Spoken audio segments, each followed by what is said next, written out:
यहाँ पे ध्यान देंगे जो सबसे ज़्यादा इम्पोर्टेंट जो अभी हम करने वाले हैं, that is the final account of a company.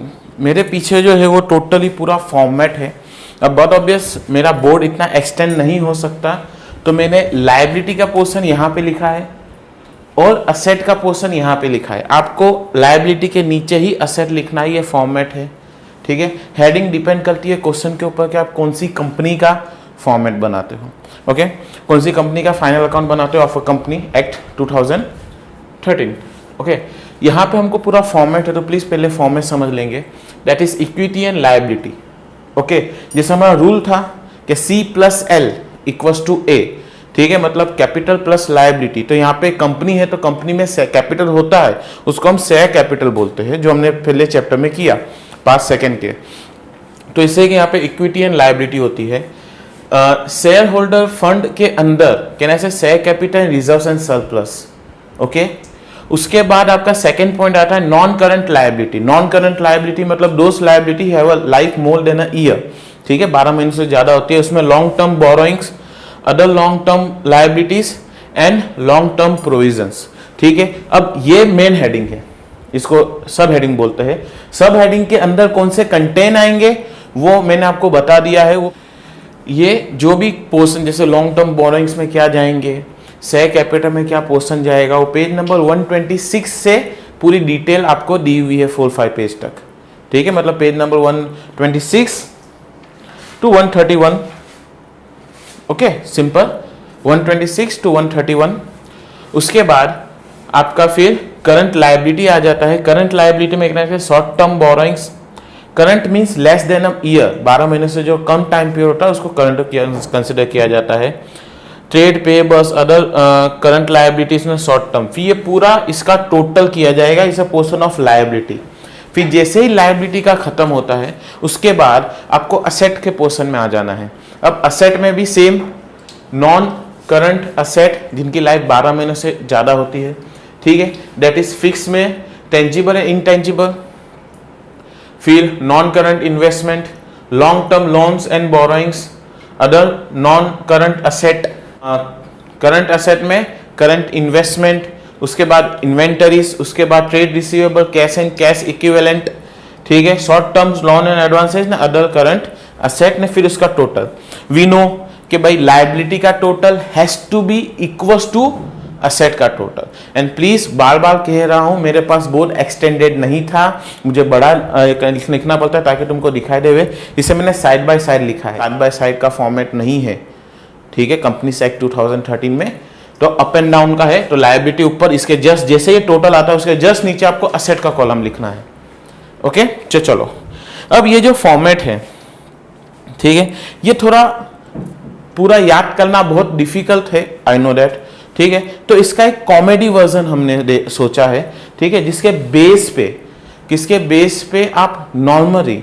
इनके हेडिंग तो याद रख पाएंगे, ओके। तो आपको 2 कहानी याद रखनी है। 2 कहानी मतलब के story number 1 and story number 2, ठीक है। स्टोरी नंबर 1 है कि स्टोरी नंबर 1 आपको डिनोट करती है संदीप सिंह राठौड़, ठीक है।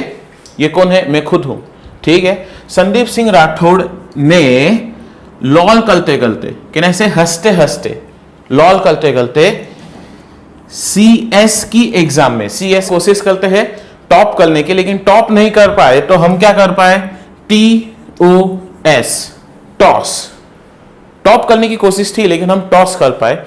आई नो कि थोड़ा वियर्ड है, लेकिन यहां पे संदीप सिंह राठौड़ ओवर हियर, यहां पे ध्यान देंगे, S for share holder fund, then second S for share capital, third R for reserves and surplus, okay.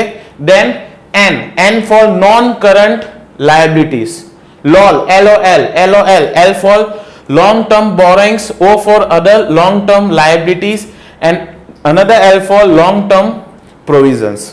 Done. C for current, उसके बाद S for short term borrowings ने टॉस किया, मतलब टॉप तो नहीं कर पाए, toss T for trade payables, O for other current liabilities ने S for short term provisions। ये वो हमारा लायबिलिटी का पोर्शन, ओके। तो अगेन स्टोरी रिपीट करता हूं, संदीप सिंह राठौड़ ने, ठीक है, दैट इज SSRN, लॉल करते मतलब हंसते हंसते, loss of laugh, that is LOL। CS की एग्जाम में टॉप तो नहीं कर पाए, लेकिन क्या किया, टॉस किया। ओके, अब बट ऑब्वियस मैंने मेरी कहानी तो आपको बता दी, ठीक है। तो चलो अब मैं आपको एक और इंसान की कहानी बता रहा हूं, ठीक है, जो है, okay, now we are doing the second story, ठीक है। सेकेंड स्टोरी में देखो क्या था, एक थे मिस्टर एन, ठीक है, जो यहां पे ध्यान देंगे, जो FIT फिट नहीं थे, ठीक है, जो फिट नहीं थे, तो that means that is FTI, please ये याद रखना। इसके लिए लोग उसको नल्लो कंसिडर किया करते थे, ओके, ठीक है। फिर बाद में अपने आप को प्रूफ करने के लिए उन्होंने चंडीगढ़ सेंटर से IT की डिग्री हासिल करी, और उन्होंने जो कोर्स किया IT में, that is CSO, that is CISO, okay. Again यहां पे ध्यान दे, एन, मिस्टर एन जो थे वो फिट नहीं थे, इसे FIT नहीं लिखा मैंने, FTI लिखा, ओके। जो लोग उनको नल्लो NLO कंसिडर किया करते थे, इसे अपने आप को प्रूफ करने के लिए उन्होंने चंडीगढ़ सेंटर से, दैट इज CC से IT की डिग्री ली, और वो डिग्री का नाम था CISO। अब यहां पे ध्यान देंगे, N for non current asset, F for fix asset. अब देखो फिट नहीं थे तो FIT नहीं, FTI, तो T for tangible, I for intangible, ठीक है। उसके बाद NLO, नल्लो कंसिडर किया करते थे, N for non current investment, ठीक है, L for long terms loan and advances, O for others non current asset. फिर उनको अपने आप को प्रूफ करने के लिए उन्होंने चंडीगढ़ सेंटर से, that is C for current asset, C for current investment, I for inventory, T for trade receivables, okay.